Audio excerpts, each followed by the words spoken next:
Okay, look, I know I'm just some dude with a Deadpool t-shirt and a hoodie in a multicolored room holding L level 99 RuneScape fishing comp and occasionally taking little sips from it, which we'll skip right now. But my goodness, this is quite bizarre. When on Sunday, we get the green light for NATO countries to send fighter jets to help Zelensky and the Ukrainian people defend themselves against the war atrocities of Putin, whom, by the way, personally, I don't think he's lost his mind. I think he's doing some terrible things. I think that guy is super calculated. And because I think he's super calculated, I think the U.S. should have kicked him out of SWIFT not a week after the invasion, but right away. We should have banned oil not 2 weeks after the invasion, but right away. Russian oil, that is. Whatever. Why is it that when I'm looking to our government for a sense of strength, this is the kind of crap that I see? That's all I have to say. It's not a political thing. It's just, it bothers me, okay? Listen to this, okay? This is Sunday. That is 3 days ago. Blinken gives the green light to send fighter jets to Ukraine. These are MiGs, okay? These are MiGs jet planes, fighter jet planes that Ukraine could use to defend themselves against Russia. And remember, Blinken is the U.S. Secretary of State, and here he is. Just listen to him yourself for a moment. If, for instance, the Polish government, a NATO member, wants to send fighter jets, does that get a green light from the U.S., or are you afraid that that will escalate tension? No, that gets a green light. In fact, we're talking with our Polish friends right now about what we might be able to do to backfill their needs if, in fact, they choose to provide these fighter jets to the Ukrainians. What could we do? How can we help to make sure that they get something to backfill the planes that they're handing over to the Ukrainians? Blah, blah, blah. In other words, hey, okay, you guys give those Russian MiGs. What can we do to help reimburse you, basically? Okay, whatever, we want to help the Ukrainians. Bottom line is, Ukrainians get the green light to get fighter jets to help maintain their air defenses against the Russian invasion, okay? All right, so this is Sunday. Then, all of a sudden today, Reuters runs a story, and we'll show you the source of it too. U.S. rejects Poland's offer to give it Russian-made fighter jets for Ukraine. And these are the sorts of U-turns that grind my gears. Now maybe they're playing a big game of 4D chess. Maybe Blinken says, yeah, let's send them jets. And then they got a phone call from Rasputin or somebody going, you send those jets, we send you a missile. And now you got John Kirby here, and yeah, we're changing our mind. We've spoken with our intelligence, and it doesn't make sense for the planes to go from Poland to Germany, and then get sent over. Yeah, no, it's too much of a risk. We'll just send more javelins and stingers and other things we don't want to talk about. Fine.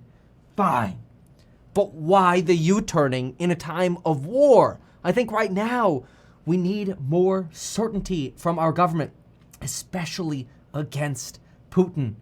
Unwaveringness. All of this, I don't really care about, what potential intel there is behind the scenes, because I am consciously, competently aware that I am not aware of all of the other factors that go in. But from a PR point of view, this looks horrible, and it just shows more weakness to Putin, which in my personal, uneducated opinion, is the last thing that we want to do. And before I play you this brief clip to show you the proof, I'd just like to say that if this stresses you out like it stresses me out, make sure you do as I do, and get yourself life insurance in as little as 5 minutes, link down below. Pandemic, wartime, you can still get life insurance. Go to metkevin.com/life to sign up for life insurance in as little as 5 minutes, and Apple or Android pay for it. Let's listen into the John Kirby. Decide for themselves what they want to do. But this idea, the proposal of transferring these jets to our custody, then transferring to Ukraine, that is something that we are not going to explore right now. Done. Okay. Doors shut. Here's a little bit more. And could result in a significant Russian reaction that might increase the prospects of a military escalation with NATO. Therefore, we also assess the transfer of the MiG-29s to Ukraine to be high risk. Okay, fine. Why, though? Let me just say, why was that not decided Sunday? Hey, if Poland wants to give him jets as a member of NATO, what is the difference between the U.S. providing Ukraine the jets if Poland's like, here, U.S., you guys give it to them? Why is everyone pussyfooting around Russia? Get it together. NATO's NATO. If the jets are coming from NATO, and one person gives the green light, yeah, let's give the green light. Let a NATO country provide jets to Ukraine to help support them. And the jets are on the way. They'll be there in 24 to 48 hours. This is the kind of crap we were being told this weekend. And now here we are. We're paper handing that one. We're gonna hit Uno reverse on that one. It's just not the kind of PR and signal, I believe, that we want to be sending Putin. Instead, America and NATO and Ukraine should be taking advantage of the fact that Putin is starting to sound like he's having some case of weak knees. And when I say having a case of weak knees, all you have to do is kind of look at his latest announcement to Ukrainian, or to Russians rather, that, we're not going to send any more troops because we realize too many people are dying and we feel bad about that. And what I really want you to pay attention to is the weakness, in my opinion, okay, just my opinion, again, uneducated person here, just providing a perspective on the internet, okay? You can flame me if you want, but still sign up for life insurance, link down below. Anyway, when I show you this clip from Putin here, I want you to ask yourself, does this seem like the same high resolve guy that we had 2 weeks ago? Or does this seem like the kind of guy who all of a sudden is realizing, oh crap, I just caused 20% inflation in 2 weeks. We're expecting 40% inflation. We just collapsed our stock market. Every oligarch that is rich homie I got hates me now. And people can't even use Apple or Android Pay at the subway anymore in Russia. Yeah, it's actually happening.